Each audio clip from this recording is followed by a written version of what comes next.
Royals Kannada prime ನ್ಯೂಸ್ಗೆ ಸ್ವಾಗತ. ನಾನು ರಮ್ಯಾ. ಇಂದಿನ ಮುಖ್ಯಾಂಶಗಳು. ಚಿಕ್ಕಬಳ್ಳಾಪುರ ನಗರಸಭೆ ಪೌರಾಯುಕ್ತ ಮನ್ಸೂರ್ ಅಲಿ ವರ್ಗಾವಣೆ ಪ್ರಶ್ನಿಸಿ ನ್ಯಾಯಾಲಯಕ್ಕೆ ಹೋದ ಆಯುಕ್ತರು. ಪೌರಾಯುಕ್ತರ ಅರ್ಜಿ ತಿರಸ್ಕರಿಸಿದ ರಾಜ್ಯ ಹೈಕೋರ್ಟ್. ಕೆಎಟಿಯಲ್ಲಿ ವರ್ಗಾವಣೆ ತಡೆಗೆ ಮುಂದಾದ ಪೌರಾಯುಕ್ತ.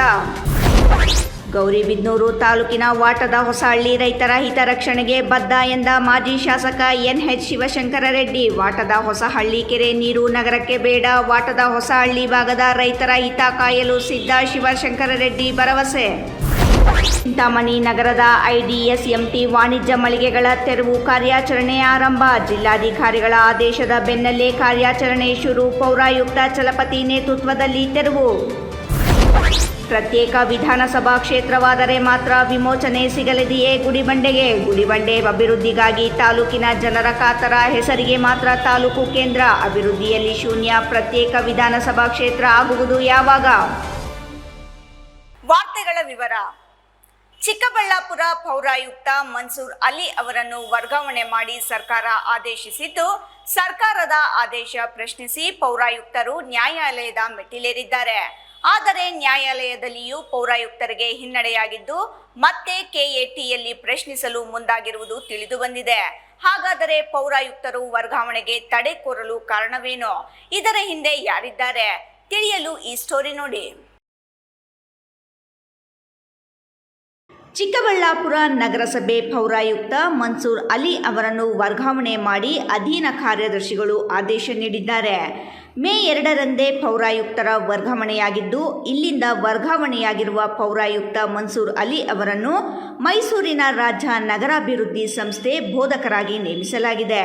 ಅಲ್ಲದೆ ವರ್ಗಾವಣೆಗೊಂಡ ಮನ್ಸೂರ್ ಅಲಿ ಅವರ ಜಾಗಕ್ಕೆ ಕನಕಪುರ ನಗರಸಭೆ ಪೌರಾಯುಕ್ತರಾಗಿರುವ ಶ್ರೀನಿವಾಸ್ ಅವರನ್ನು ನೇಮಿಸಿ ಸರ್ಕಾರ ಆದೇಶ ನೀಡಿದೆ. ಈ ಆದೇಶ ಮೇ 2ರಂದೇ ಮಾಡಲಾಗಿದ್ದು, ಇದರ ವಿರುದ್ಧ ಮನ್ಸೂರ್ ಅಲಿ ಅವರು ರಾಜ್ಯ ಹೈಕೋರ್ಟಿನ ಮೆಟ್ಟಿಲೇರಿದ್ದಾರೆ. ಸರ್ಕಾರದ ವರ್ಗಾವಣೆ ಆದೇಶ ಪ್ರಶ್ನಿಸಿ ಪೌರಾಯುಕ್ತ ಮನ್ಸೂರ್ ಅಲಿ ಅವರು ಹೈಕೋರ್ಟ್ಗೆ ಹೋಗಿದ್ದು, ಮೇ 7ರ ಗುರುವಾರ ರಾಜ್ಯ ಹೈಕೋರ್ಟ್ ಮನ್ಸೂರ್ ಅಲಿ ಅವರ ಆರ್ಡಿಯನ್ನು ತಿರಸ್ಕಾರ ಮಾಡಿದೆ. ಅಲ್ಲಿಗೆ ಸರ್ಕಾರದ ಆದೇಶದಂತೆ ವರ್ಗಾವಣೆ ಹೊಂದಬೇಕಿದ್ದ ಮನ್ಸೂರ್ ಅಲಿ ಅವರು ಮತ್ತೆ ಇಂದು ಸರ್ಕಾರದ ಆದೇಶ ಪ್ರಶ್ನಿಸಿ ಕೆಎಟಿಯಲ್ಲಿ ಅರ್ಜಿ ಸಲ್ಲಿಸಿರುವುದಾಗಿ ತಿಳಿದುಬಂದಿದೆ. ಕರ್ನಾಟಕ ಆಡಳಿತಾತ್ಮಕ ನ್ಯಾಯಮಂಡಳಿಯಲ್ಲಿ ಸರ್ಕಾರದ ಆದೇಶವನ್ನು ಪ್ರಶ್ನಿಸಿದ್ದು, ಕೆಎಟಿ ಯಾವ ತೀರ್ಮಾನ ಕೈಗೊಳ್ಳಲಿದೆ ಎಂಬುದನ್ನು ಕಾದು ನೋಡಬೇಕಿದೆ. ಇನ್ನು ಈ ಹಿಂದೆ ಚಿಕ್ಕಬಳ್ಳಾಪುರ ಪೌರಾಯುಕ್ತರಾಗಲು ಕೆಎಂಎಎಸ್ ದರ್ಜೆಯ ಅಧಿಕಾರಿಯೇ ಬೇಕು ಎಂದು ಈ ಹಿಂದೆ ನ್ಯಾಯಾಲಯಕ್ಕೆ ಹೋಗಿದ್ದ ಕಾರಣ ಆಗ ಪೌರಾಯುಕ್ತರಾಗಿದ್ದ ಮಂಜುನಾಥ್ ಅವರು ಪೌರಾಯುಕ್ತ ಹುದ್ದೆಗೆ ಅರ್ಹರಲ್ಲ ಎಂದು ನ್ಯಾಯಾಲಯ ಆದೇಶ ನೀಡಿತ್ತು. ಪರಿಣಾಮ ಗ್ರೇಡ್ 1 ಅಧಿಕಾರಿಯಾಗಿ ಕಾದು ಮನ್ಸೂರ್ ಅಲಿ ಅವರನ್ನು ಚಿಕ್ಕಬಳ್ಳಾಪುರ ನಗರಸಭೆ ಆಯುಕ್ತರಾಗಿ ನೇಮಿಸಿ ಸರ್ಕಾರ ಆದೇಶ ನೀಡಿತ್ತು. ಪೌರಾಯುಕ್ತರಾಗಿ ಮನ್ಸೂರ್ ಅಲಿ ಅವರು ಚಿಕ್ಕಬಳ್ಳಾಪುರಕ್ಕೆ ಬಂದು 1 ವರ್ಷ ಮಾತ್ರ ಕಳೆದಿದ್ದು, 2 ವರ್ಷಗಳ ಕಾಲ ಕರ್ತವ್ಯ ನಿರ್ವಹಿಸಲು ಅವಕಾಶ ಇರುವ ಕಾರಣ ಮತ್ತೊಂದು ವರ್ಷ ಇಲ್ಲಿಯೇ ಕರ್ತವ್ಯ ನಿರ್ವಹಿಸಲು ಅನುವು ಮಾಡಿಕೊಡುವಂತೆ ಮನ್ಸೂರ್ ಅಲಿ ಅವರು ಕೆಎಟಿಯನ್ನು ಕೋರಿದ್ದಾರೆ ಎನ್ನಲಾಗಿದೆ. ಆದರೆ ಮನ್ಸೂರ್ ಅಲಿ ಅವರು ಚಿಕ್ಕಬಳ್ಳಾಪುರದಲ್ಲಿಯೇ ಮುಂದುವರಿಯಲು ನಗರಸಭೆಯ ಮಾಜಿ ಸದಸ್ಯರೇ ಹೆಚ್ಚು ಆಸಕ್ತಿ ಹೊಂದಿದ್ದು, ಕೆಲವರು ಹೈಕೋರ್ಟ್ಗೆ ಹೋಗಿದ್ದಾರೆ ಎಂಬ ಮಾಹಿತಿ ಲಭ್ಯವಾಗಿದೆ. ಹೈಕೋರ್ಟ್ನಲ್ಲಿ ಅರ್ಜಿ ತಿರಸ್ಕಾರವಾದ ಕಾರಣ ಮತ್ತೆ ಕೆಎಟಿಗೂ ಅದೇ ನಗರಸಭೆಯ ಮಾಜಿ ಸದಸ್ಯರು ಹೋಗಿದ್ದಾರೆ ಎನ್ನಲಾಗಿದೆ. ಇದಕ್ಕೆ ಕಾರಣ ತಮ್ಮ ಕೆಲಸಗಳನ್ನು ಮಾಡಿಕೊಡುತ್ತಿರುವ ಪೌರಾಯುಕ್ತರು ಮುಂದುವರಿದರೆ ತಮಗೆ ಅನುಕೂಲವಾಗಲಿದೆ, ಹೊಸಬರು ಬಂದರೆ ತಮ್ಮ ಕೆಲಸಗಳಿಗೆ ಸಮಸ್ಯೆ ಎದುರಾಗಲಿದೆ ಎಂಬ ಉದ್ದೇಶದಿಂದಲೇ ಕಾನೂನು ಅರಿವು ಹೊಂದಿರುವ ನಗರಸಭೆಯ ಮಾಜಿ ಸದಸ್ಯರು ಇದೀಗ ಕಾನೂನು ಹೋರಾಟಕ್ಕೆ ಮುಂದಾಗಿರುವುದು ತಿಳಿದುಬಂದಿದೆ.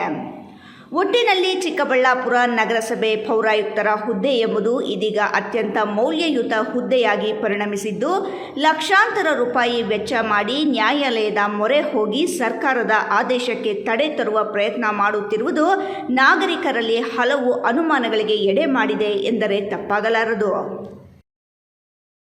ಗೌರಿಬಿದನೂರು ತಾಲೂಕಿನ ವಾಟದ ಹೊಸಹಳ್ಳಿ ಕೆರೆಯ ನೀರನ್ನು ನಗರಕ್ಕೆ ಪೂರೈಸುವ ಯೋಜನೆಯಿಂದ ಸ್ಥಳೀಯ ರೈತರಿಗೆ ಮತ್ತು ಕೃಷಿ ಚಟುವಟಿಕೆಗಳಿಗೆ ಭಾರಿ ತೊಂದರೆಯಾಗುತ್ತಿದ್ದು, ಈ ನಿಟ್ಟಿನಲ್ಲಿ ರೈತರ ಪರವಾಗಿ ನಿಲ್ಲುವುದಾಗಿ ಮಾಜಿ ಶಾಸಕ ಎನ್ಎಚ್ ಶಿವಶಂಕರ ರೆಡ್ಡಿ ಭರವಸೆ ನೀಡಿದರು.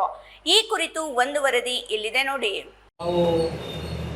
ರೈತರು ಪ್ರತಿಭಟನೆ ಮಾಡ್ತಾ ಇದ್ದಾರೆ. ಏನು ಇದು ನಮಗೆ ವಾಟದ ಹೊಸಹಳ್ಳಿ ಕೆರೆಯ ನೀರು ಗೌರಿಬಿದನೂರು ನಗರಕ್ಕೆ ಹರಿಸುವುದರಿಂದ ಆ ಭಾಗದ ರೈತರು ಮತ್ತು ಕೃಷಿ ಚಟುವಟಿಕೆಗೆ ತೊಂದರೆಯಾಗಲಿದೆ. ಹಾಗಾಗಿ ವಾಟದ ಹೊಸಹಳ್ಳಿ ರೈತರ ಪರ ನಿಲ್ಲುವುದಾಗಿ ಮಾಜಿ ಸಚಿವ ಎನ್ಎಚ್ ಶಿವಶಂಕರ ರೆಡ್ಡಿ ಇಂದು ಭರವಸೆ ನೀಡಿದರು.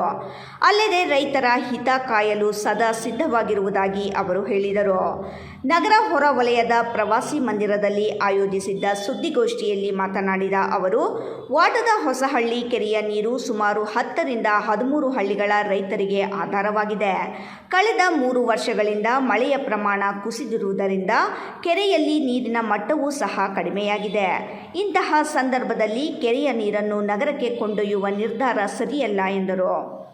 ನಗರದ ಕುಡಿಯುವ ನೀರಿನ ದಾಹ ತೀರಿಸಲು ಪರ್ಯಾಯ ಮಾರ್ಗಗಳಿವೆ. ಅವುಗಳ ಮೂಲಕ ನೀರು ಒದಗಿಸುವುದನ್ನು ಬಿಟ್ಟು ಕೃಷಿ ಅವಲಂಬಿತ ರೈತರ ಹೊಟ್ಟೆಯ ಮೇಲೆ ಹೊಡೆಯಬಾರದು. ಎತ್ತಿನಹೊಳೆ ಯೋಜನೆಯ ಪೈಪ್ಲೈನ್ ಕಾಮಗಾರಿ ನಾನು ಶಾಸಕನಾಗಿದ್ದ ಅವಧಿಯಲ್ಲಿ ತೊಂಡೆಬಾವಿ, ನಾಮಗೊಡ್ಲು ಮತ್ತು ಮಡಿವಾಳ ಮಾರ್ಗವಾಗಿ ವೈಜ್ಞಾನಿಕವಾಗಿ ಮಾಡಿಸಿದ್ದೆ. ಆದರೆ ಈಗಿನ ಪೈಪ್ಲೈನ್ ಕಾಮಗಾರಿ ಏರುಪೇರುಗಳಿಂದ ಕೂಡಿದೆ ಎಂದು ಅಸಮಾಧಾನ ವ್ಯಕ್ತಪಡಿಸಿದರು. ರೈತರು ಪ್ರತಿಭಟನೆ ಮಾಡ್ತಾ ಇದ್ದಾರೆ. ಏನು ಇದು ನಮಗೆ ಅಲ್ಲಿಂದ ನೀರು ತೆಗೆದ್ರೆ ತೊಂದರೆ ಆಗುತ್ತೆ. ಅವ್ರದ್ದು ಏನು ವಾದ ಇದೆ ಅಂದರೆ, ಎತ್ತೊಳೆ ನೀರು ತರ್ತೀವಿ, ಎತ್ತೊಳಕ್ಕೆ ನೀರು ತಂದು ಬಿಡ್ತೀವಿ, ಎತ್ತೊಳೆ ನೀರು ಬರೋದು ಯಾವಾಗ, ಬಿಡೋದು ಯಾವಾಗ? ಎತ್ತೊಳೆ ನೀರು ತಂದ ಮೇಲೆ ಬಿಟ್ಟ ಮೇಲೆ ತಗೊಳ್ಳಿ, ನೀವು ನಾವೇನು ಈಗೇನು ಬೇಡ ಅನ್ನೋಲ್ಲ, ಈಗಲೇ ಯಾಕೆ ಪೈಪ್ಲೈನ್ ಶುರು ಮಾಡಿದ್ದೀವಿ ಅಂತ ರೈತರು ಗಲಾಟೆ. ನೀವು ಎಲ್ಲ ಈ ನಡುವೆ ಎಲ್ಲ ನೋಡಿದ್ದೀರಿ. ಆಮೇಲೆ ಮಾತಾಡ್ತಿದ್ರೆ ಇವರೆಲ್ಲ ಎತ್ಕೊಳ್ತಾರೆ, ಅವರು ಇವರು ಎತ್ಕೊಳ್ತಾರೆ, ಅಭಿವೃದ್ಧಿ ಸಹಿಸಲ್ಲ ಅಂತ ಮಾತಾಡ್ತಾರೆ. ಎತ್ಕಟ್ಟೆ ಪ್ರಶ್ನೆ ಅಲ್ಲ ಇದು, ಅವ್ರ ಬದುಕಿನ ಪ್ರಶ್ನೆ. ಅವ್ರ ಕೆರೆಯಲ್ಲಿ ನೀರಿದ್ದರೆ ಸುಮಾರು 15-20 ಹಳ್ಳಿಗೆ ಬೋರ್ಗಳಲ್ಲಿ ನೀರು ಬರುತ್ತೆ. ಈಗ ನೋಡಿ, ಈಗ 3 ವರ್ಷದಿಂದ ಸರಿಯಾಗಿ ಮಳೆ ಇಲ್ಲ. ಆ ಕೆರೆ ನೀರಿಗೆ ಕಾಣುತ್ತೆ. ಇನ್ನೊಂದು 6 ತಿಂಗಳಿಗೆ ಎಲ್ಲ ಹೊಟ್ಟೋಗುತ್ತೆ ನೀರು. ಎಲ್ಲಿ ತರ್ತೀರಿ? ಮಳೆ ಇವತ್ತು ಬರಗಾಲ, ಈಗಾಗಲೇ ಭಾಳಷ್ಟು ಹಳ್ಳಿಗಳಲ್ಲಿ ಕುಡಿಯೋ ನೀರು ಸಮಸ್ಯೆ ಆಗಿದೆ. ಸೊ ಗ್ರಾಮೀಣ ಭಾಗದಲ್ಲಿ ಈಗ ಆ ಕೆರೆ ನೀರು ಈಗ ತರುವಂಥದ್ದು ಕೂಡ ಸರಿಯಿಲ್ಲ. ನಗರಕ್ಕೆ ಬೇರೆ ಬೇರೆ ಮೂಲಗಳಿದೆ, ಅದು ಸರಿಯಾಗಿ ಕೂತ್ಕೊಂಡ್ರೆ ನಗರಕ್ಕೆ ಬೇಕಾದಷ್ಟು. ಇವತ್ತು ಲೆಕ್ಕ ಹಾಕಿದ್ರೆ ಕಿಂಡಿ ಆದಮೇಲೆ ಜಾಕ್ವೆಲ್ಲಿಂದ ಇವತ್ತು ಕೂಡ ನಿಮಗೆಲ್ಲ ಗೊತ್ತಿದೆ, ಇವತ್ತು ಕೂಡ ಬೇಕಾದಷ್ಟು ನೀರು ಜಾಕ್ವೆಲ್ಲಿಂದನೇ ಬರ್ತಾ ಇರೋದು. ನಿಮ್ಮ ಬೋರ್ವೆಲ್ಗಳು ಒಂದು ಕಡೆ, ಚೆಕ್ ಡ್ಯಾಮ್ಗಳಿಂದ ಚಾರ್ಜ್ ಆದರೂ ಬೇರೆ. ಜಾಕ್ವೆಲ್ಲಲ್ಲಿ ಇವತ್ತು ನೀವು ಬೇಕಾದ್ರೆ ನೋಡಿ, ಜಾಕ್ವೆಲ್ಲಿಗೆ ನೀರು ಬರೋದು. ಇನ್ನೂ ಬೇಕಾದಷ್ಟು ಜಾಸ್ತಿ ಮಾಡ್ಕೋಬೋದು, ಬೇರೆ ದಾರಿಗಳಿದೆ. ಅದನ್ನಪ್ಪ ಇಟ್ಕೊಂಡು ಯಾರು ಟೆಕ್ನಿಕಲಿ ಯಾರು ಗೈಡ್ ಮಾಡಿದ್ರೋ ಗೊತ್ತಿಲ್ಲ. ಆದರೆ ಅದು ಇಡೀ ಹೋಬಳಿಗೆ ತೊಂದರೆ ಆಗುತ್ತೆ.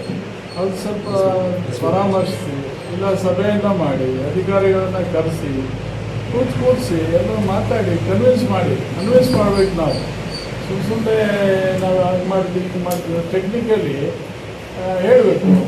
ತಾಂತ್ರಿಕವಾಗಿ ನನಗೆ ತಿಳಿದ ಮಟ್ಟಿಗೆ ಪೈಪ್ಲೈನ್ ಹಾಕಿದ್ದಾರೆ, ನಾನೇ ಹಾಕ್ಸಿದ್ದು. ಎತ್ತಿನೊಳೆ ತೊಂಡೆಬಾವಿ ಇದರಿಂದ ಹಿಡಿದು ಆ ಕಡೆಯಿಂದ ಹೋಗಿ ನಮ್ಮ ನಾಮಗೊಂಡ್ಲಿಂದ ಆ ಕಡೆ ಮಣಿವಾಲ ಕ್ರಾಸಿಂದ ನಗರಗೆರೆ ಕೆರೆಗೆ ಹೋಗುತ್ತೆ. ಪೈಪ್ಲೈನ್ ಆವಾಗಲೇ ಮಾಡಿಸ್ತೇನೆ ನಾನು.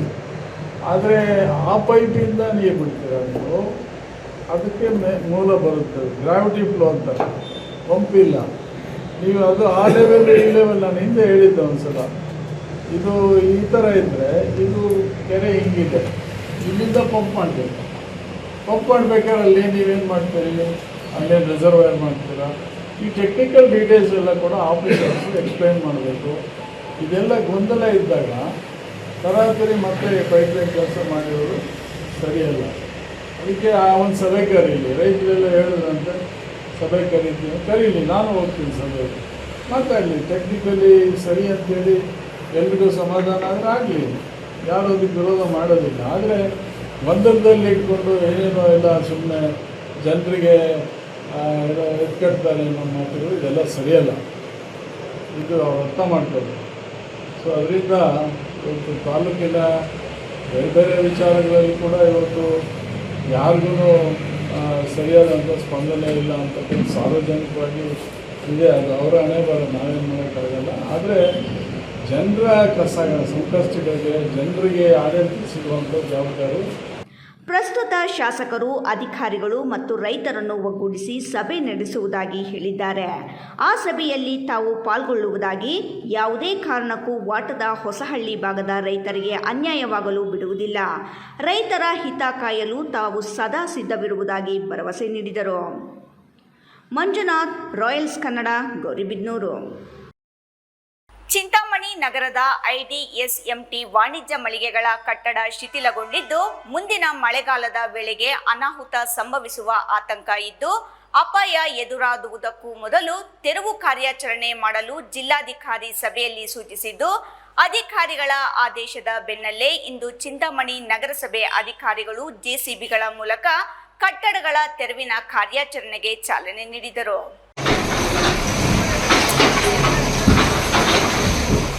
ಚಿಂತಾಮಣಿ ನಗರದ ಐಡಿಎಸ್ಎಂಟಿ ವಾಣಿಜ್ಯ ಮಳಿಗೆಗಳ ಕಟ್ಟಡ ಶಿಥಿಲಗೊಂಡಿದ್ದು, ಮುಂದಿನ ಮಳೆಗಾಲದ ವೇಳೆಗೆ ಅನಾಹುತ ಸಂಭವಿಸುವ ಆತಂಕ ಇದ್ದು, ಅಪಾಯ ಎದುರಾಗುವುದಕ್ಕೂ ಮೊದಲು ತೆರವು ಕಾರ್ಯಾಚರಣೆ ಮಾಡಲು ಜಿಲ್ಲಾಧಿಕಾರಿ ಸಭೆಯಲ್ಲಿ ಸೂಚಿಸಿದ್ದು, ಜಿಲ್ಲಾಧಿಕಾರಿಗಳ ಆದೇಶದ ಬೆನ್ನಲ್ಲೇ ಇಂದು ಚಿಂತಾಮಣಿ ನಗರಸಭೆ ಅಧಿಕಾರಿಗಳು ಜೆಸಿಬಿಗಳ ಮೂಲಕ ಕಟ್ಟಡಗಳ ತೆರವಿನ ಕಾರ್ಯಾಚರಣೆಗೆ ಚಾಲನೆ ನೀಡಿದರು. ನಗರಸಭೆ ಪೌರಾಯುಕ್ತ ಜಿಎನ್ ಚಲಪತಿ ನೇತೃತ್ವದಲ್ಲಿ ನಗರಸಭೆ ಕಂದಾಯ ಅಧಿಕಾರಿಗಳು ಮತ್ತು ಇತರೆ ಅಧಿಕಾರಿಗಳ ಹಾಗೂ ಪೌರ ಕಾರ್ಮಿಕರ ತಂಡ ಶುಕ್ರವಾರ ಬೆಳ್ಳಂಬೆಳಗ್ಗೆ 2 ಜೆಸಿಬಿಗಳ ಮೂಲಕ ಕಟ್ಟಡಗಳ ತೆರವು ಕಾರ್ಯಾಚರಣೆಗೆ ಚಾಲನೆ ನೀಡಿದ್ದಲ್ಲದೆ, ನಗರಸಭೆಯ ವಾಹನಗಳ ಅಲ್ಲಿನ ಅವಶೇಷಗಳನ್ನು ಸಾಗಾಣಿಕೆ ಮಾಡುವ ಕಾರ್ಯವನ್ನು ಕೈಗೆತ್ತಿಕೊಂಡರು. ಇನ್ನು ಬೆಸ್ಕಾಂ ಇಲಾಖೆಯ ಅಧಿಕಾರಿಗಳು ಮತ್ತು ಸಿಬ್ಬಂದಿ ಹಾಗೂ ನಗರಸಭೆಯ ಬೀದಿ ದೀಪಗಳ ನಿರ್ವಹಣಾ ಸಿಬ್ಬಂದಿ ಇಡೀ ವಾಣಿಜ್ಯ ಮಳಿಗೆಗಳ ವಿದ್ಯುತ್ ಸಂಪರ್ಕವನ್ನು ಕಟಾವು ಮಾಡಿ ಯಾವುದೇ ಅನಾಹುತ ಸಂಭವಿಸದಂತೆ ಮುನ್ನೆಚ್ಚರಿಕೆ ವಹಿಸಿದ್ದರು. ಹಾಲಿ ಇರುವ ಐಡಿಎಸ್ಎಂಟಿ ವಾಣಿಜ್ಯ ಮಾರುಕಟ್ಟೆ ಕಟ್ಟಡದ ಮೇಲೆ ಬೀದಿ ಬದಿ ವ್ಯಾಪಾರಸ್ಥರಿಗೆ ಮಳಿಗೆಗಳು ನಿರ್ಮಾಣ ಮಾಡಲು ನಗರಸಭೆ ಮುಂದಾಗಿ ಕಟ್ಟಡದ ಗುಣಮಟ್ಟವನ್ನು ಪರಿಶೀಲಿಸಲು 2 ಸಂಸ್ಥೆಗಳಿಗೆ ವರದಿ ನೀಡುವಂತೆ ಕೋರಿದ್ದು, ಸದರಿ 2 ಸಂಸ್ಥೆಗಳ ಕಟ್ಟಡ ಸಂಪೂರ್ಣ ಅವಸಾನದ ಅಂಚಿಗೆ ತಲುಪಿರುವ ಬಗ್ಗೆ ಕಟ್ಟಡ ಮುಂದಿನ ಮಳೆಗಾಲ ಮುನ್ನವೇ ತೆರವು ಮಾಡುವಂತೆ ವರದಿಯಲ್ಲಿ 2 ಸಂಸ್ಥೆಗಳು ಸೂಚಿಸಿದ್ದರು. ಸದರಿ ವರದಿಯ ಹಿನ್ನೆಲೆಯಲ್ಲಿ ಜಿಲ್ಲಾಧಿಕಾರಿ ಪ್ರಭುರವರು ಕಳೆದ 1 ತಿಂಗಳ ಹಿಂದೆಯೇ ಸದರಿ ವಾಣಿಜ್ಯ ಮಳಿಗೆಗೆ ಖುದ್ದು ಭೇಟಿ ನೀಡಿ ಪರಿಶೀಲನೆ ನಡೆಸಿದ್ದಲ್ಲದೆ, ಅವಸಾನದ ಅಂಚಿಗೆ ತಲುಪಿರುವ ಮಳಿಗೆಗಳನ್ನು ತೆರವು ಮಾಡಿ ನೂತನ ವಾಣಿಜ್ಯ ಮಳಿಗೆಗಳು ನಿರ್ಮಾಣ ಮಾಡಬೇಕಾಗಿರುವುದರಿಂದ ಬಾಡಿಗೆದಾರರು ಪರ್ಯಾಯ ವ್ಯವಸ್ಥೆಯನ್ನು ಕೈಗೊಳ್ಳುವಂತೆ ಅಂದು ಸೂಚಿಸಿದ್ದರು. ಜಿಲ್ಲಾಧಿಕಾರಿಗಳು ಗುರುವಾರ ಮತ್ತೆ 2ನೇ ಬಾರಿಗೆ ನಗರಸಭೆಯಲ್ಲಿ ಐಡಿಎಸ್ಎಂಟಿ ವಾಣಿಜ್ಯ ಮಳಿಗೆಗಳ ಬಾಡಿಗೆದಾರರ ಸಭೆಯನ್ನು ಕರೆದು ಕೂಡಲೇ ತಮ್ಮ ಅಂಗಡಿಯಲ್ಲಿ ಸಾಮಾನು ಸರಂಜಾಮುಗಳನ್ನು ತೆರವುಗೊಳಿಸಿ ಶಿಥಿಲವಾದ ಕಟ್ಟಡ ತೆರವಿಗೆ ಮತ್ತು ನೂತನ ಮಳಿಗೆ ನಿರ್ಮಾಣಕ್ಕೆ ಅನುವು ಮಾಡಿಕೊಡುವಂತೆ ಸೂಚಿಸಿದ್ದರು. ನಾಳೆಯಿಂದಲೇ ಕಟ್ಟಡ ತೆರವಿಗೆ ನಗರಸಭೆ ಮುಂದಾಗುವ ಹಿನ್ನೆಲೆಯಲ್ಲಿ ಬಾಡಿಗೆದಾರರು ನಿಮ್ಮ ವಾಣಿಜ್ಯ ಮಳಿಗೆಗಳಲ್ಲಿರುವ ಸಾಮಾನುಗಳನ್ನು ಸ್ಥಳಾಂತರ ಮಾಡಿಕೊಳ್ಳುವಂತೆ ಸೂಚಿಸಿದ ಹಿನ್ನೆಲೆಯಲ್ಲಿ ಕೆಲ ಅಂಗಡಿ ಮಾಲೀಕರು ಗುರುವಾರ ಮತ್ತು ಶುಕ್ರವಾರದಂದು ಬೆಳಗ್ಗೆ ತಮ್ಮ ಅಂಗಡಿಗಳಲ್ಲಿ ಇಟ್ಟುಕೊಂಡಿದ್ದ ಸಾಮಾನು ಸರಂಜಾಮುಗಳನ್ನು ತೆರವು ಮಾಡಿಕೊಂಡು ಸ್ಥಳದಲ್ಲಿ ಕಟ್ಟಡ ನೆಲಸಮ ಮಾಡುವ ಕಾರ್ಯಾಚರಣೆಯನ್ನು 2 ಜೆಸಿಬಿಗಳ ಮೂಲಕ ಕೈಗೆತ್ತಿಕೊಳ್ಳಲಾಗಿದೆ. ಹಲವಾರು ಮಾಂಸ ಮಾರಾಟದ ಅಂಗಡಿಗಳನ್ನು ತೆರವುಗೊಳಿಸಿದ ನಂತರ ಇತರ ಅಂಗಡಿಗಳ ತೆರವು ಕಾರ್ಯಾಚರಣೆ ಭರದಿಂದ ಸಾಗುತ್ತಿದ್ದರೆ, ಅಂಗಡಿಯಲ್ಲಿ ಬಾಡಿಗೆಗೆ ಇದ್ದವರು ಅಂಗಡಿಯಲ್ಲಿರುವ ಸಾಮಾನುಗಳನ್ನು ತೆರವು ಮಾಡಿಕೊಳ್ಳುವಲ್ಲಿ ತಲ್ಲೀನರಾಗಿದ್ದಾರೆ. ಇಮ್ರಾನ್ ಖಾನ್, ರಾಯಲ್ಸ್ ಕನ್ನಡ, ಚಿಂತಾಮಣಿ. ಇದೀಗ ಸಣ್ಣದೊಂದು ವಿರಾಮದ ನಂತರ ರಾಯಲ್ಸ್ ಕನ್ನಡ ಪ್ರೈಮ್ ನ್ಯೂಸ್ ಮುಂದುವರಿಯುತ್ತದೆ. ಪ್ರಿಯ ವೀಕ್ಷಕರೇ, ಇವತ್ತು ನಮ್ಮ ದೈವಿ ಶಕ್ತಿ ಸಂಸ್ಥಾನದಿಂದ ಪ್ರತಿಷ್ಠಾಪಿಸಿ ಸಿದ್ಧಿ ಮಾಡಲಾಗಿರುವ ಕರುಂಗಲಿ ಮಾಲೆ ಮತ್ತು ಬ್ರಾಸ್ಲೈಟ್ ನಿಮಗಾಗಿ ತಲುಪಿಸಲಾಗುತ್ತಿದೆ. ನಮ್ಮ ಕರುಂಗಲಿ ಮಾಲೆಯನ್ನ ಭಾರತದ ಮಾಜಿ ಪ್ರಧಾನಮಂತ್ರಿಗಳಾದ ಇಂದಿರಾ ಗಾಂಧಿ ಅವರಿಂದ ಹಿಡಿದು ಈಗಿನ ಸ್ಟಾರ್ ನಟರಾದ ಧನುಷ್ ರವರು ಕೂಡ ಧರಿಸಿ ಅಷ್ಟೈಶ್ವರ್ಯಗಳನ್ನು ಪಡೆದಿದ್ದಾರೆ. 8mm ಸರ್ಟಿಫೈಡ್ ಕರುಂಗಲಿ ಮಾಲೆಯನ್ನ ಎಬೋನಿ ಮರದ ತುಂಡುಗಳಿಂದ ಡಾರ್ಕ್ ಬ್ರೌನ್ ಬಣ್ಣದಿಂದ ಚೆಕ್ ಮಾಡಬಹುದು. ದಿವ್ಯ ಶಕ್ತಿ ಕರುಂಗಲಿ ಮಾಲೆಯನ್ನ ಧರಿಸೋದ್ರಿಂದ ಅಥವಾ ಮನೆ ಮತ್ತು ಅಂಗಡಿಗಳಲ್ಲಿ ಪ್ರತಿಷ್ಠಾಪಿಸೋದ್ರಿಂದ ಸಾಲಬಾಧೆ, ಕಾಲಸರ್ಪ, ದೃಷ್ಟಿದೋಷ, ಮಕ್ಕಳ ವಿದ್ಯಾಭ್ಯಾಸ, ಅನಾರೋಗ್ಯ, ಮನೆಯಲ್ಲಿ ಅಶಾಂತಿ ಮುಂತಾದ ಸಾಕಷ್ಟು ಸಮಸ್ಯೆಗಳಿಂದ ಮುಕ್ತಿ ಮಾಡಿ ನೆಗೆಟಿವ್ ಎನರ್ಜಿಯನ್ನ ದೂರ ಮಾಡಿ ಮೆದುಳಿನ ನರತಂತುಗಳ ಮೇಲೆ ಪ್ರಭಾವ ಬೀರಿ ಅಗೋಚರ ಪ್ರಯೋಜನಗಳನ್ನು ಪಡೆಯಿರಿ. ಟಿವಿ ಸ್ಕ್ರೀನ್ ಮೇಲೆ ಕಾಣುವ ನಂಬರ್ಗೆ ಈಗಲೇ ಆರ್ಡರ್ ಮಾಡಿ. ವಿರಾಮದ ನಂತರ ರಾಯಲ್ಸ್ ಕನ್ನಡ ಪ್ರೈಮ್ ನ್ಯೂಸ್ಗೆ ಸ್ವಾಗತ. ಪ್ರಕೃತಿಯ ಮಡಿಲಲ್ಲಿ ಅಡಗಿರುವ ಸುಂದರ ತಾಣಗಳು ಐತಿಹಾಸಿಕ ಹಿನ್ನೆಲೆ ಇದ್ದರೂ ಅಧಿಕಾರಿಗಳು ಮತ್ತು ಜನಪ್ರತಿನಿಧಿಗಳ ನಿರ್ಲಕ್ಷ್ಯದಿಂದಾಗಿ ಗುಡಿಬಂಡೆ ತಾಲೂಕು ಅಭಿವೃದ್ಧಿಯಿಂದ ಮರೀಚಿಕೆಯಾಗಿದೆ. 115 ಗ್ರಾಮಗಳನ್ನು ಹೊಂದಿರುವ ಈ ತಾಲೂಕು ಕೇವಲ ದಾಖಲೆಗಳಲ್ಲಿ ಮಾತ್ರ ತಾಲೂಕು ಕೇಂದ್ರವಾಗಿ ಉಳಿದಿದೆಯೇ ಎಂಬ ಪ್ರಶ್ನೆ ಕಾಡುತ್ತಿದೆ. ಈ ಕುರಿತು ಒಂದು ವರದಿ ಇಲ್ಲಿದೆ ನೋಡಿ. ಗುಡಿಬಂಡೆಯ ಅಮಾನಿ ಭೈರಸಾಗರ ಕೆರೆ ಹಾಗೂ ಐತಿಹಾಸಿಕ ಸುರಸತ್ಮಗಿರಿ ಬೆಟ್ಟದ ಸೌಂದರ್ಯವನ್ನು ಸವಿಯಲು ಜಿಲ್ಲೆ, ರಾಜ್ಯ ಮಾತ್ರವಲ್ಲದೆ ವಿದೇಶಿ ಪ್ರವಾಸಿಗರು ಆಗಮಿಸುತ್ತಾರೆ. ಆದರೆ ಇಲ್ಲಿಗೆ ಬರುವ ಪ್ರವಾಸಿಗರಿಗೆ ಕನಿಷ್ಠ ಮೂಲ ಸೌಕರ್ಯಗಳು ಇಲ್ಲದಿರುವುದು ದುರದೃಷ್ಟಕರ. 1984ರಲ್ಲಿ ಉದ್ಘಾಟನೆಗೊಂಡ ಇಲ್ಲಿನ ಪರಿವೀಕ್ಷಣಾ ಮಂದಿರ ಇಂದಿಗೂ ಅದೇ ಹಳೆಯ ಸ್ಥಿತಿಯಲ್ಲಿದೆ. 1984ರಿಂದ 2020ರವರೆಗೆ ದಶಕಗಳ ಕಾಲ ಉರುಳಿದರೂ ಅನೇಕ ರಾಜಕೀಯ ನಾಯಕರು ಮತ್ತು ಅಧಿಕಾರಿಗಳು ಬಂದು ಹೋದರೂ ಈ ಪರಿವೀಕ್ಷಣಾ ಮಂದಿರದ ಅಭಿವೃದ್ಧಿ ಮಾತ್ರ ಶೂನ್ಯವಾಗಿದೆ. ಈ ಐಬಿಯಲ್ಲಿ ಕೇವಲ 2 ಕೊಠಡಿಗಳಿದ್ದು ಅವುಗಳಲ್ಲಿ ಒಂದು ವಿಐಪಿ ವ್ಯಕ್ತಿಗಳಿಗಾಗಿ ಮೀಸಲಿಡಲಾಗಿದೆ. ಮತ್ತೊಂದು ಕೊಠಡಿಯನ್ನು ಸಾಮಾನ್ಯ ಪ್ರಜೆಗಳಿಗಾಗಿ ನೀಡಲಾಗುತ್ತಿದೆ. ಹೆಚ್ಚಿನ ಸಂಖ್ಯೆಯಲ್ಲಿ ಪ್ರವಾಸಿಗರು ಅಥವಾ ಅತಿಥಿಗಳು ಬಂದರೆ ಉಳಿದುಕೊಳ್ಳಲು ಜಾಗವಿಲ್ಲದೆ ಪರದಾಡುವಂತಾಗಿದೆ. ಜಿಲ್ಲೆಯ ಬಾಗೇಪಲ್ಲಿ, ಚಿಂತಾಮಣಿ, ಶಿಡ್ಲಘಟ್ಟ, ಚಿಕ್ಕಬಳ್ಳಾಪುರ ಹಾಗೂ ಗೌರಿಬಿದನೂರು ತಾಲೂಕುಗಳಿಗೆ ಹೋಲಿಸಿದರೆ ಗುಡಿಬಂಡೆ ಅಭಿವೃದ್ಧಿಯಲ್ಲಿ ತೀರಾ ಹಿಂದೆ ಬಿದ್ದಿದೆ. ಇಲ್ಲಿನ ಪ್ರವಾಸಿ ತಾಣಗಳನ್ನು ಸರಿಯಾಗಿ ಅಭಿವೃದ್ಧಿಪಡಿಸಿದರೆ ತಾಲೂಕಿನ ಚಿತ್ರಣವೇ ಬದಲಾಗುತ್ತಿತ್ತು. ಆದರೆ ರಾಜಕೀಯ ಇಚ್ಛಾಶಕ್ತಿಯ ಕೊರತೆಯಿಂದಾಗಿ ಮೂಲಸೌಕರ್ಯಗಳ ವಿಸ್ತರಣೆಯಾಗುತ್ತಿಲ್ಲ. ಗುಡಿಬಂಡೆ ತಾಲೂಕು ಅಭಿವೃದ್ಧಿ ಕಾಣಬೇಕಾದರೆ ಇದು ಪ್ರತ್ಯೇಕ ವಿಧಾನಸಭಾ ಕ್ಷೇತ್ರವಾಗಬೇಕು. ಆಗ ಮಾತ್ರ ಸ್ವತಂತ್ರವಾಗಿ ಅನುದಾನಿಗಳು ಹರಿದು ಬರಲು ಸಾಧ್ಯ ಎನ್ನುವುದು ಸ್ಥಳೀಯರ ಅಭಿಪ್ರಾಯವಾಗಿದೆ. ಸದ್ಯಕ್ಕೆ ಬಾಗೇಪಲ್ಲಿ ಕ್ಷೇತ್ರದ ಭಾಗವಾಗಿರುವ ಗುಡಿಬಂಡೆ ಮುಂದಿನ ದಿನಗಳಲ್ಲಾದರೂ ಅಭಿವೃದ್ಧಿಯ ಪಥದತ್ತ ಸಾಗುತ್ತದೆಯೇ ಎಂದು ಕಾದು ನೋಡಬೇಕಿದೆ. ಏನು ಗುಡಿಬಂಡೆ ಕರ್ನಾಟಕ ರಾಜ್ಯದಲ್ಲಿ ಅತ್ಯಂತ ಒಂದು ಚಿಕ್ಕ ತಾಲೂಕು ಹಾಗೂ ಭೌಗೋಳಿಕವಾಗಿ ಹಿನ್ನೆಲೆ ಇರುವಂಥ ಒಂದು ತಾಲೂಕವಾಗಿರೋದ್ರಿಂದ ಗುಡಿಬಂಡೆಗೆ ಸಂಬಂಧಪಟ್ಟಂತೆ ಒಂದು ಪ್ರವಾಸಿ ಮಂದಿರ ಇಲ್ಲದೇ ಇರೋದು ದುಷ್ಟಕರ ಸಂಗತಿ. ಯಾಕೆಂದರೆ 1986ರಲ್ಲಿ ಅಫ್ಸಾಮ್ ರೆಡ್ಡಿ MLA ಆದಾಗ ಕಟ್ಟಿರುವಂತಹ ಒಂದು ಇದೇ ಪ್ರೇಕ್ಷಣಾ ಮಂದಿರ ಅಂತ ಗುಡಿಬಂಡೆದ IB ಆಗಿರ್ಬೋದು. ಆವತ್ತು ಮಾಡಿರುವಂತಹ ಒಬ್ಬ ಅಫ್ಸಾಮ್ ರೆಡ್ಡಿ MLA ಶಾಸಕರಾದ ಮೇಲೆ ಕಟ್ಟಿರುವಂಥ ಒಂದು ಬಿಲ್ಡಿಂಗ್ ಬಿಟ್ಟರೆ ಅದಕ್ಕೆ ಯಾವುದೇ ರೀತಿಯ ಮತ್ತು ಉನ್ನತೀಕರಣ ಆಗಿರ್ಬೋದು ಮತ್ತು ಹೈಟೆಕ್ ಮಾದರಿಯಲ್ಲಿ ಕಟ್ಟುವುದಕ್ಕೆ ಇಂದಿನ ಜನಪ್ರತಿನಿಧಿಗಳು ನಿರ್ಲಕ್ಷ್ಯ ವಹಿಸ್ತಾ ಇದ್ದಾರೆ. ಕಾರಣ ಏನು ಗೊತ್ತಾಗ್ತಾ ಇಲ್ಲ. ಇಲ್ಲಿ ಸುಮಾರು ಅಮಾನಿ ಭೈರಸಾಗರ ಇದೆ, ಮತ್ತು ಅಮಾನಿ ಇದು ಬೆಟ್ಟ ಇದೆ, ಸುರಸತ್ಮಗಿರಿ ಬೆಟ್ಟ ಇದೆ, ಮತ್ತು ಇಲ್ಲೇ ವಾಡದಸಳ್ಳಿ ಹತ್ರ ಒಂದು ಈಗ ಪ್ರವಾಸಿ ತಾಣ ಮಾಡ್ತಾಯಿದ್ದಾರೆ, ಮತ್ತು ಹೆಲ್ಲೋಡಿಗೆ ಸಂಬಂಧಪಟ್ಟ ಆದಿನಾರಾಯಣ ಸ್ವಾಮಿ ಬೆಟ್ಟ ಇದೆ. ಇಂತಹ ಒಂದು ಪ್ರವಾಸಿ ತಾಣಗಳಿಗೆ ಬರುವಂತಹ ಒಂದು ಪ್ರೇಕ್ಷಕರಿಗಾಗಿರಿ, ಸಾರ್ವಜನಿಕ ಆಗಲಿ, ಸರ್ಕಾರಿ ಅಧಿಕಾರಿಗಳಿಗಾಗಿ ಒಂದು ವಾಸವಾಡುವಂತಹ ಅಥವಾ ರಾತ್ರಿ ಸಮಯದಲ್ಲಿ ಉಳ್ಕೊಳ್ಳುವಂಥ ಸಮಯದಲ್ಲಿ ಸುಸಜ್ಜಿತವಾದ ಯಾವುದೇ ಒಂದು ಕಟ್ಟಡಗಳು ಇಲ್ಲದೆ ಅನ್ನೋದು ದುಷ್ಟಕರವಾಗಿದೆ. ಏಕೆಂದರೆ ನೀವೇ ನೋಡ್ತಾ ಇದ್ದೀರಿ, ಇಲ್ಲಿ ಒಂದು ರೂಮ್ 2 ರೂಮ್ ಬಿಟ್ಟರೆ ಯಾವುದೇ ಇಲ್ಲ ಇಲ್ಲಿ ನಮ್ಮ ಪ್ರವಾಸಿ ಮಂದಿರದಲ್ಲಿ. ಆದ್ದರಿಂದ ಕೂಡಲೇ ಇದನ್ನು ಹೈಟೆಕ್ ಮಾದರಿಯಲ್ಲಿ ಒಂದು ಪ್ರವಾಸಿ ಮಂದಿರವನ್ನು ಮಾಡಬೇಕಂತ ನಾವು ಒತ್ತಾಯ ಮಾಡ್ತಾಯಿದ್ವಿ. ಅದೇ ಥರವಾಗಿ ಈಗ 2 ಕೊಠಡಿಗಳು ಇರುವುದರಿಂದ ಒಂದು VIPಗೆ ಸಂಬಂಧಪಟ್ಟಂಥ ಒಂದು ರೂಮ್ ವ್ಯವಸ್ಥೆ ಇದೆ ಆ ಕಡೆದು, ಇನ್ನೊಂದು ಬಂದರೆ ಸಾರ್ವಜನಿಕರಿಗೆ ಅಂತ. ಇಲ್ಲಿ ಸಾರ್ವಜನಿಕ ಸುಮಾರು ಜನ ಬರುವುದರಿಂದ ಇಲ್ಲಿ ಸಮಯ ಇದು ಮಾಡೋಕ್ಕೆ ಆಗ್ತಾಯಿಲ್ಲ, ಮತ್ತು ಕೊಡುವುದಕ್ಕೂ ಇಲ್ಲಿ ಸಾಧ್ಯತೆ ಆಗ್ತಾಯಿಲ್ಲ. ಈಗ ಜಾಗ ದಂಡೆ ಆಗಿದೆ, ಜಾಸ್ತಿ ವಿಶಾಲವಾಗಿದೆ. ಆದ್ದರಿಂದ ಕೂಡಲೇ ಇದನ್ನು ಒಂದು ಹೈಟೆಕ್ ಮಾದರಿಯಲ್ಲಿ ಒಂದು ಪ್ರವಾಸಿ ಮಂದಿರ ಮಾಡಬೇಕಂತ ನಾವು ವಿನಂತಿ ಮಾಡ್ತೀವಿ. ಅದೇ ರೀತಿಯಾಗಿ ಬೇರೆ ತಾಲೂಕುಗಳಿಗೆ ಹೋಲಿಕೆ ಮಾಡಿಕೊಂಡ್ರೆ ಸುಮಾರು 10 ಕೊಠಡಿ 20 ಕೊಠಡಿ ಇರುವಂಥ ಒಂದು ತಾಲೂಕುಗಳು ಪ್ರವಾಸಿ ಮಂದಿರದಲ್ಲಿ ಕಾಣ್ತಾ ಇದೆ. ಆದರೆ ನಮ್ಮ ಗುಡಿಬಂಡೆಯಲ್ಲಿ ನಮ್ಮನ್ನು ಆಳುವ ಜನಪ್ರತಿನಿಧಿಗಳು ನಿರ್ಲಕ್ಷ್ಯ ವಹಿಸ್ತಾ ಇದ್ದಾರೆ. ಇದಕ್ಕೆ ಉದಾಹರಣೆಯಾಗಿ ನಮ್ಮ ಗೌರಿಬಿದನೂರಲ್ಲಿ ಒಂದು ಪ್ರವಾಸಿ ಮಂದಿರ ಆಗಿರ್ಬೋದು, ಈಗ ಚಿಂತಾಮಣಿಲಿ ನೀವು ನೋಡ್ತಾ ಇದ್ದೀರಾ, ಬಾಗೇಪಲ್ಲಿಯಲ್ಲಿ ನೀವು ನೋಡ್ತಾ ಇದ್ದೀರಾ. ಅದೇ ರೀತಿ ನಮ್ಮ ಗುಡಿಬಂಡೆ ಯಾಕೆ ಈ ಥರ ನಿರ್ಲಕ್ಷ್ಯ ವಹಿಸ್ತಾ ಇರೋದು ನಮಗೆ ಅರ್ಥ ಆಗ್ತಾ ಇಲ್ಲ ಅಂತ ಒಂದು ನಮ್ಮ ಮಹೇಶ್, ರಾಯಲ್ಸ್ ಕನ್ನಡ, ಗುಡಿಬಂಡೆ. ಪಾವಗಡ ತಾಲೂಕಿನ ಬ್ಯಾಡನೂರು ಗ್ರಾಮ ಪಂಚಾಯಿತಿ ವ್ಯಾಪ್ತಿಯ P. ವಡ್ಡರಹಟ್ಟಿ ಗ್ರಾಮಸ್ಥರು ಕುಡಿಯುವ ನೀರು ಪೂರೈಸಲು ಒತ್ತಾಯಿಸಿ ಬ್ಯಾಡನೂರು ಗ್ರಾಮ ಪಂಚಾಯಿತಿ ಮುಂದೆ ಗುರುವಾರ ಖಾಲಿ ಬಿಂದಿಗೆ ಹಿಡಿದು ಪ್ರತಿಭಟನೆ ನಡೆಸಿದ ವರದಿ ರಾಯಲ್ಸ್ ಕನ್ನಡ ವಾಹಿನಿಯಲ್ಲಿ ಪ್ರಸಾರವಾದ ಹಿನ್ನೆಲೆ ಶುಕ್ರವಾರ ತಾಲೂಕು ಪಂಚಾಯಿತಿ ಇಒ ಮಧುಸೂದನ್ ಪಿ ವಡ್ಡರಹಟ್ಟಿ ಗ್ರಾಮಕ್ಕೆ ಸಿಬ್ಬಂದಿಯೊಂದಿಗೆ ಭೇಟಿ ನೀಡಿ ಪರಿಶೀಲನೆ ನಡೆಸಿದರು.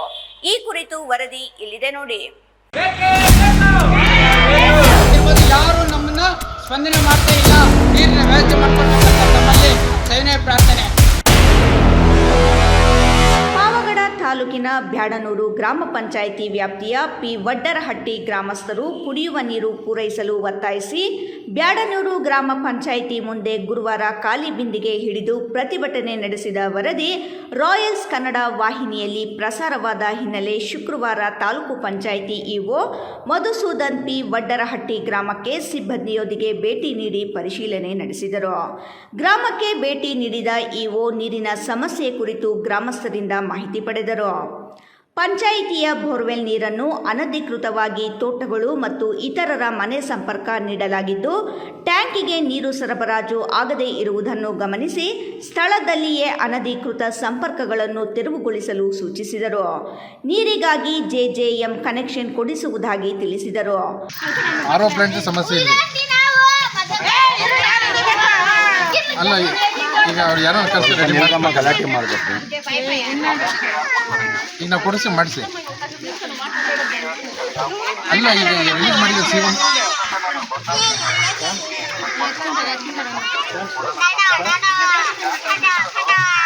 ಇದ್ರದಾ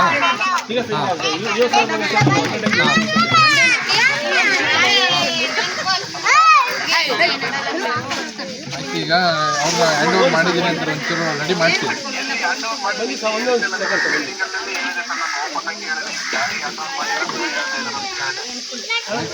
ಈಗ ರೆಡಿ ಮಾಡಿಸಿ ಅದನ್ನ ಎಷ್ಟು ಹಿಡಿತಾರೆ ನಾನು ಕೊಡ್ತೀನಿ. ಮೇಡಮ್ ಮಾತಾಡಿದ್ದಾರೆ. ಯಾರು ಕರ್ತೀನಿ ಮಾತಾಡ್ತಾ ಎಷ್ಟಾಗುತ್ತೆ ಹೇಳಿ. ರೈಜಿ ನೀರಲ್ಲಿ ಬಿಡಂಗಿಲ್ಲ ಸರ್. ಬೇಕಾದ್ರೆ ನೀರು ಟ್ಯಾಂಕ್ ತಗೋತೇಳಿ ಅಲ್ಲಿ ರೈಜಿ ನೀರಲ್ಲಿ ಅಲ್ಲೇ ಹೋದ್ರೆ ಇಲ್ಲಿ ಟ್ಯಾಂಕ್ ನೀರು ಹಂಗೆ ಬರ್ತವೆ. ಇಲ್ಲಿ ಮುಕ್ಕಲಿಂಚು ಅಲ್ಲಿ ಮುಕ್ಕಲಿಂಚು ಹೋದ್ರೆ ಎಲ್ಲಿ ಬರ್ತವೆ?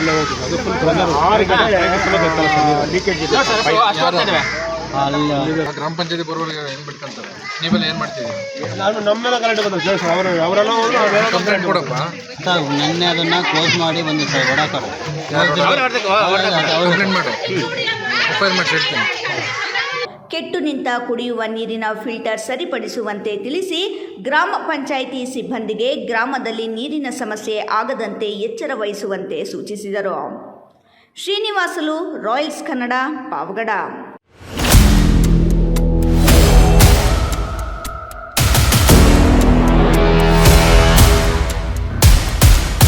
ಚಿಂತಾಮಣಿ ತಾಲೂಕಿನ ಮುರುಗಮಲ್ಲ ರಸ್ತೆಯಲ್ಲಿ ಇಂದು ಮಧ್ಯಾಹ್ನ ಕಾರು ಮತ್ತು ಬೈಕ್ ನಡುವೆ ಸಂಭವಿಸಿದ ಮುಖಾಮುಖಿ ಡಿಕ್ಕಿಯಾಗಿ ಇಬ್ಬರು ಸವಾರರು ತೀವ್ರವಾಗಿ ಗಾಯಗೊಂಡಿರುವ ಘಟನೆ ನಡೆದಿದೆ. ಚಿಂತಾಮಣಿ ತಾಲೂಕಿನ ಮುರುಗಮಲ್ಲ ರಸ್ತೆಯಲ್ಲಿ ಇಂದು ಮಧ್ಯಾಹ್ನ ಕಾರು ಮತ್ತು ಬೈಕ್ ನಡುವೆ ಸಂಭವಿಸಿದ ಮುಖಾಮುಖಿ ಡಿಕ್ಕಿಯಾಗಿ ಇಬ್ಬರು ಸವಾರರು ತೀವ್ರವಾಗಿ ಗಾಯಗೊಂಡಿರುವ ಘಟನೆ ನಡೆದಿದೆ. ಮುರುಗಮಲ್ಲದ ಕಡೆಯಿಂದ ಚಿಂತಾಮಣಿ ನಗರಕ್ಕೆ ಬರುತ್ತಿದ್ದ ಕಾರು ಹಾಗೂ ಚಿಂತಾಮಣಿಯಿಂದ ಮುರುಗಮಲ್ಲದಾಗೆ ಹೋಗುತ್ತಿದ್ದ ಬೈಕ್ ನಡುವೆ ಈ ಅಪಘಾತ ಸಂಭವಿಸಿದೆ. ಡಿಕ್ಕಿಯ ರಭಸಕ್ಕೆ ಬೈಕ್ ಸವಾರರು ರಸ್ತೆಗೆ ಎಸೆಯಲ್ಪಟ್ಟಿದ್ದು ತಲೆ ಮತ್ತು ಕಾಲುಗಳಿಗೆ ತೀವ್ರ ಸ್ವರೂಪದ ಗಾಯಗಳಾಗಿವೆ. ಕಾರಿನ ಮುಂಭಾಗ ಕೂಡ ಜಖಂಗೊಂಡಿದೆ.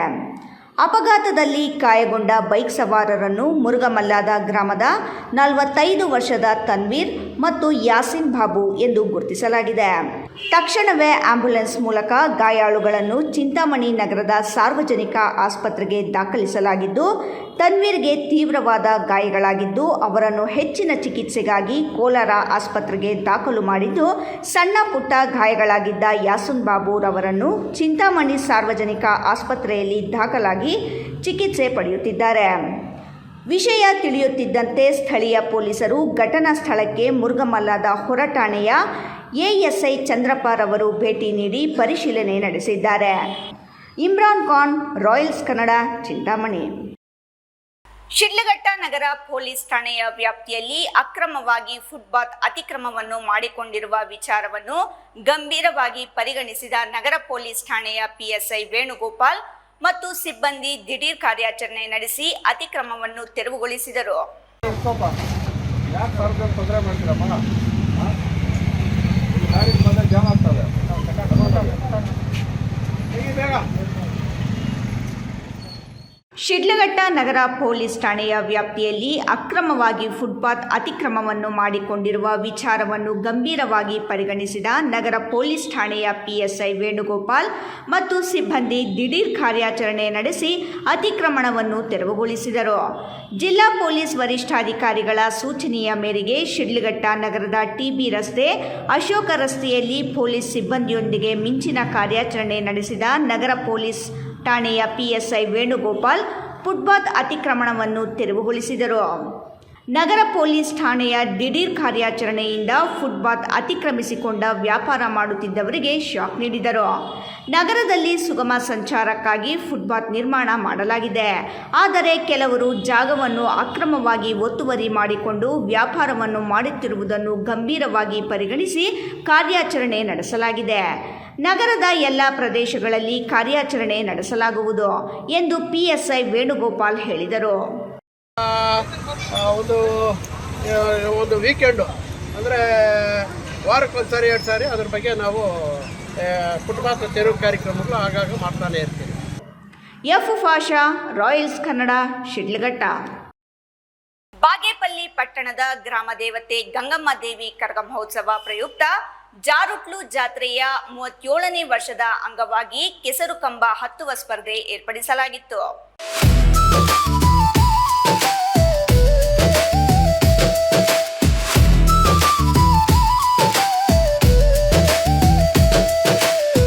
ಬಾಗೇಪಲ್ಲಿ ಪಟ್ಟಣದ ಗ್ರಾಮ ದೇವತೆ ಗಂಗಮ್ಮ ದೇವಿ ಕರಗ ಮಹೋತ್ಸವ ಪ್ರಯುಕ್ತ ಜಾರುಟ್ಲು ಜಾತ್ರೆಯ 37ನೇ ವರ್ಷದ ಅಂಗವಾಗಿ ಕೆಸರು ಕಂಬ ಹತ್ತುವ ಸ್ಪರ್ಧೆ ಏರ್ಪಡಿಸಲಾಗಿತ್ತು. ಈ ಪ್ರಾಂತ್ಯದಲ್ಲಿ ಕೆಸರು ಕಂಬ ಸ್ಪರ್ಧೆಯನ್ನು ಉಟ್ಲು ಪರಿಷೆ ಎನ್ನುತ್ತಾರೆ. ಕೆಸರು ಕಂಬ ಸ್ಪರ್ಧೆ ವೀಕ್ಷಿಸಲು ತಾಲೂಕಿನ ಜನತೆಯಷ್ಟೇ ಅಲ್ಲದೆ ಆಂಧ್ರ ಪ್ರದೇಶದ ಇತರೆ ಪ್ರಾಂತ್ಯಗಳಿಂದ ಆಗಮಿಸಿ ಸ್ಪರ್ಧಾಳುಗಳನ್ನು ಹುರಿದುಂಬಿಸಿದರು. ಕಂಬದ ಮೇಲೆ ಕೂತ ವ್ಯಕ್ತಿ ಹಗ್ಗದ ಸಹಾಯದಿಂದ ಬಿಟ್ಟ ಕಾಯಿಯನ್ನು ಹೊಡೆಯಲು ನಾ ಮುಂದು ತಾ ಮುಂದು ಎಂದು ಯುವಕರು ಸ್ಪರ್ಧೆಗಿಳಿದರು.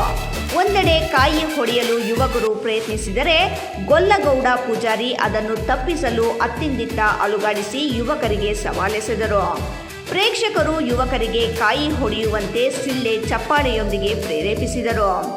ಮುಖ್ಯವಾಗಿ ಗ್ರಾಮ ದೇವತೆ ಗಂಗಮ್ಮ ಧರ್ಮರಾಯ ಸ್ವಾಮಿ ಕರಗ ಮಹೋತ್ಸವ ಪ್ರಯುಕ್ತ ಪಟ್ಟಣದ ಎಲ್ಲ ವಾರ್ಡ್ಗಳ ಮಹಿಳೆಯರು, ಮಕ್ಕಳು ತಂಬಿಟ್ಟು ದೀಪೋತ್ಸವ ಜಾತ್ರೆಯಲ್ಲಿ ಭಾಗಿಯಾಗಿ ಅಮ್ಮನವರಿಗೆ ವಿಶೇಷ ಪೂಜೆ ಸಲ್ಲಿಸಿ ಗಂಗಮ್ಮ ದೇವಾಲಯದಲ್ಲಿ 37ನೇ ವರ್ಷದ ತಂಬಿಟ್ಟು ದೀಪೋತ್ಸವ ಜಾತ್ರೆಯಲ್ಲಿ ಉತ್ತಮ ಮಳೆ ಬೆಳೆಗಾಗಿ ಪ್ರಾರ್ಥಿಸಿ ಪಟ್ಟಣದ ವಿವಿಧ ವಾರ್ಡ್ಗಳಿಂದ ಶ್ರದ್ಧಾ ಭಕ್ತಿಯಿಂದ ಭಕ್ತರು ತಂಬಿಟ್ಟು ಜಾತ್ರಾ ಮಹೋತ್ಸವ ಆಚರಿಸಲಾಯಿತು.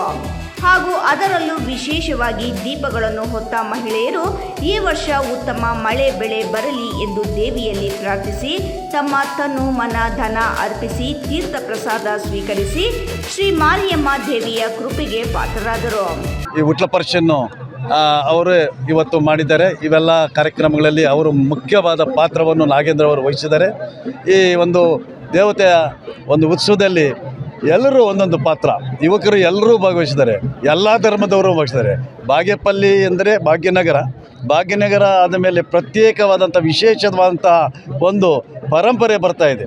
ಇವಾಗ ಬಾಗೇಪಲ್ಲಿಯಲ್ಲಿ ಭಾಗ್ಯನಗರದಲ್ಲಿ ಗರ್ದಮ್ ಜಾತ್ರೆ ಆಯಿತು, ತದನಂತರ ಉರುಸು ಆಯಿತು, ಆಮೇಲೆ ಇವತ್ತು ಕರಗ ಮಹೋತ್ಸವ. ಒಂದು 10 ದಿವಸಗಳ ಕಾಲ ನಮ್ಮ ಬಾಗೇಪಲ್ಲಿಯಲ್ಲಿ ಹಬ್ಬದ ವಾತಾವರಣ. ಈ ವಾತಾವರಣವು ಇದೇ ರೀತಿಯಲ್ಲಿ ಮುಂದಿನ ಪೀಳಿಗೆ ಕೂಡ ಆಚರಿಸ್ಕೊಂಡು ಎಲ್ಲ ಧರ್ಮದವರು ಇವತ್ತು ಭಾಗವಹಿಸಿದ ಎಲ್ಲ ಕಾರ್ಯಕ್ರಮಗಳಲ್ಲಿ ಇಂಥ ಒಂದು ಪರಂಪರೆ ಇನ್ನೂ ಹೆಚ್ಚಿಗೆ ನಡೆದುಕೊಂಡು ಭಾಗವಹಿಸಲಿ, ಕಾರ್ಯಕ್ರಮ ನಡೆಸಲಿ ಅಂತ ಮತ್ತೊಮ್ಮೆ ಎಲ್ಲರಲ್ಲಿ ನಮ್ಮ ಭಕ್ತಾದಿಗಳಲ್ಲಿ, ವಿಶೇಷವಾಗಿ ಗಂಗಮ್ಮ ದೇವತೆ ಭಕ್ತಾದಿಗಳಲ್ಲಿ ಕಂಬದ ಮೇಲೆ ಕುಳಿತ ವ್ಯಕ್ತಿ ಯುವಕರು ಕಂಬ ಹತ್ತದಂತೆ ಹರಳೆಣ್ಣೆ, ಲೋಳೆ ಮಿಶ್ರಿತ ನೀರನ್ನು ಕಂಬ ಯುವಕರ ಮೇಲೆ ಎರಚುತ್ತಿದ್ದರು. 1 ತಾಸಿನ ಸೆಣಸಾಟದ ನಂತರ ತಂಡದ ಯುವಕರ ಸಹಕಾರ, ನೆರೆದಿದ್ದ ಜನರ ಪ್ರೋತ್ಸಾಹದೊಂದಿಗೆ ಕಂಬವೇರಿ ಕಟ್ಟಿದ್ದ ತೆಂಗಿನಕಾಯಿಯನ್ನು ಕೆಡವಿದಾಕ್ಷಣ ಪ್ರಪಂಚವನ್ನೇ ಗೆದ್ದ ಭಾವ ಯುವಕರಲ್ಲಿ ಮನೆ ಮಾಡಿತು. ನಮಸ್ಕಾರ. ಇವತ್ತಿನ ದಿವಸ ಕರಗದ ಮಹೋತ್ಸವ ಪ್ರಯುಕ್ತ 8ನೇ ತಾರೀಕು ತುಂಬ ವಿಜೃಂಭಣೆಯಿಂದ ಕರಗ ಸಮಿತಿಯವರು ಮತ್ತು ಎಲ್ಲ ಪಟ್ಟಣದ ಎಲ್ಲ ನಾಗರಿಕರು ದೀಪೋತ್ಸವವನ್ನು ಒಂದು ಕಾರ್ಯಕ್ರಮವನ್ನು ಹಮ್ಮಿಕೊಳ್ಳಲಾಗಿದೆ. ಬೆಳಗ್ಗೆ 7 ಗಂಟೆಯಿಂದ ಈಗಲೂ ಎಲ್ಲ 23 ವಾರ್ಡ್ಗಳಿಂದ ಮತ್ತು ಕೊತ್ತಪಲ್ಲಿ ಮತ್ತು ತೀಮಾಕಲಪಲ್ಲಿ 2 ಕಡೆಯಿಂದ ತುಂಬ ವಿಜೃಂಭಣೆಯಿಂದ ದೀಪೋತ್ಸವವನ್ನು ಅಲಂಕರಿಸಲಾಗಿದೆ. ಜೊತೆಗೆ ಜಾರುಟ್ಲು ಸಹ ನಮ್ಮ 21 ಎಲ್ಲ ಸದಸ್ಯರು ಈ ಒಂದು ಕರಗದ ಒಂದು ಪ್ರಯುಕ್ತದಲ್ಲಿ ವಿಶೇಷವಾಗಿ ಎಲ್ಲ ಮನರಂಜನೆಯನ್ನು ನೀಡುವಂಥ ಒಂದು ಕಾರ್ಯಕ್ರಮ. ಈ ಕಾರ್ಯಕ್ರಮದಲ್ಲಿ ಎಲ್ಲ ಯುವಕರಿಗೂ ಮತ್ತು ಇಲ್ಲಿ ಭಾಗವಹಿಸ್ತಿರುವಂಥ ನಮ್ಮ ನಾರಾಯಣನವರಾಗ್ಬೋದು, ಮರಿಯಪ್ಪನವರಾಗ್ಬೋದು ಮತ್ತು ನಾಗೇಂದ್ರ ಆಗ್ಬೋದು, ಇಲ್ಲಿ ವಿಶೇಷವಾಗಿರುವಂಥ ಎಲ್ಲ ನಾಯಕರು ಇವತ್ತು ಪಾಲ್ಗೊಂಡಿದ್ದಾರೆ. ಈ ಒಂದು ಕಾರ್ಯಕ್ರಮ ತುಂಬ ವಿಜೃಂಭಣೆ ನಡೀತಾ ಇದೆ. ಮುಂದೆ ನಾಳೆನೂ ಸಹ ಒಂದು ಹೂವಿನ ಕರಗ ನಡೀತಾ ಇರೋದ್ರಿಂದ ಎಲ್ಲ ಭಕ್ತಾದಿಗಳು ಸುಬ್ಬು, ರಾಯಲ್ಸ್ ಕನ್ನಡ, ಭಾಗ್ಯನಗರ.